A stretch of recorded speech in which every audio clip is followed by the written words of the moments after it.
السلام عليكم ورحمة الله وبركاته. سلااو لە قوتابیانی خۆشەویست، قوتابیانی عزیز، ناوەستەوە شەنگ لەگەڵتاندەم بۆ تەمارکردنی وانەکانی فیزیای پۆلی 11. قوتابیانی خۆشەویست، ئەوڕۆ لە پێداچوونەوەی بەندی 1 بۆ 5 ڕاوەستا بووین، دەست دەکەین بە شیکارکردنەوەی ئینشاءڵڵا لەگەڵمان بن.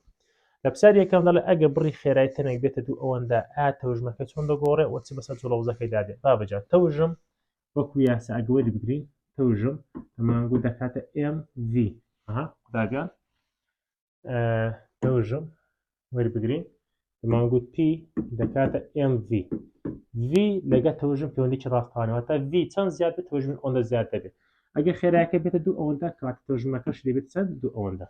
بەڵام خێرای جوڵەوزە لەگەڵ دووجای خێرای پەیوەندیی ڕاستەوانەیە. ئەگەر خێرایەکەی بێتە دوو ئەوەندە و جوڵەوزەکەی دەبێتە چەند 4 ئەوەندە، بۆیە دەڵێن جوڵەوزەکەی دەبێتە چەند 4 ئەوەندە.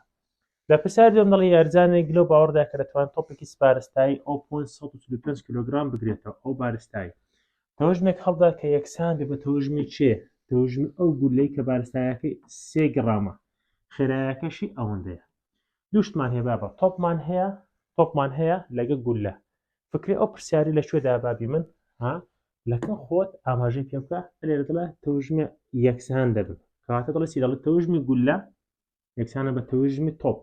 ئەمە دەزانین یاسای تەوژم دیکردە MV وانە ئەوەی کە دراوە لە پرسیارەکە بارستای تۆپەکەی داوە، بارستای گولەکەی داوە گرامە، دیدیکە کیلۆگرام جاران چەند دەکەیت؟ دەتوان سالب 3.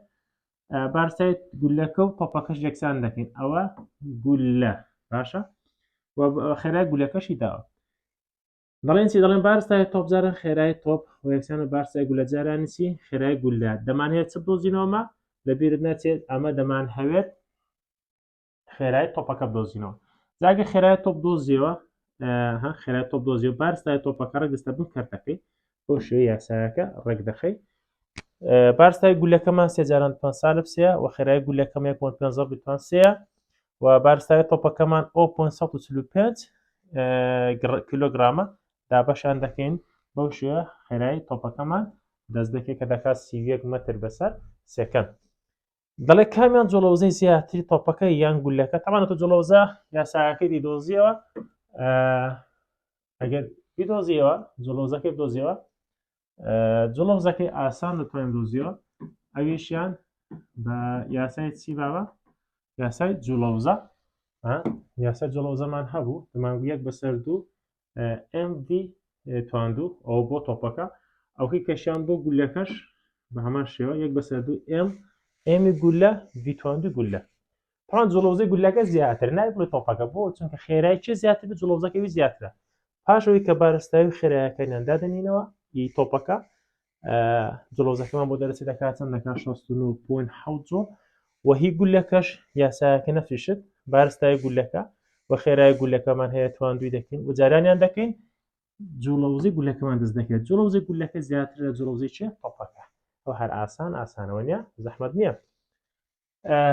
دێنە سەر پرسیارێکە لە پرسیارەکان قوتابیان. پرسیاری سێ دەڵێت تۆپێک پێ بارستایەکەی 0.42 کیلۆگرامە لە یاریگایەکدا بە خێرایەک بڕەکەی 12 مەتر بەسەر سێکەند دەجوڵێت.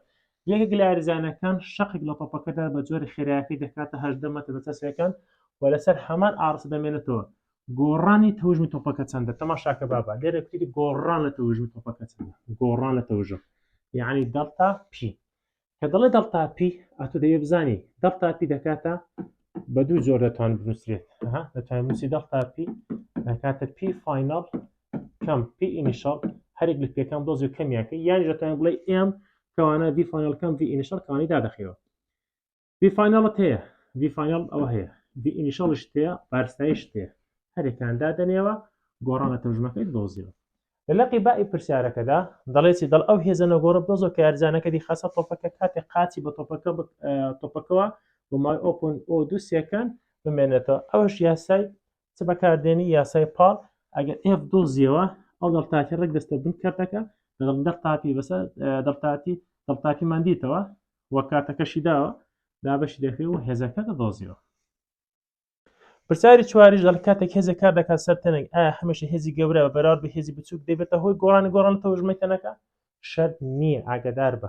دەبێت لەو پرسیارە بڵە گۆڕان لە تەوژمەکەشمان نەگۆڕ بێ ئەمە یاسای پاڵمان هەیە یاسای پاڵ و گۆڕان لە تەوژم شەرت نییە ئیلا هێزیی گەورە بێتەوەی پاڵێکی گەورە دەڵی نەخێر دەکرێت هێزیی گەورەوە دانراو بۆ کاتێکی خوێندراوی کورت تەوژمەکە بەهێڵەکە بە تێکرایکی کەمتر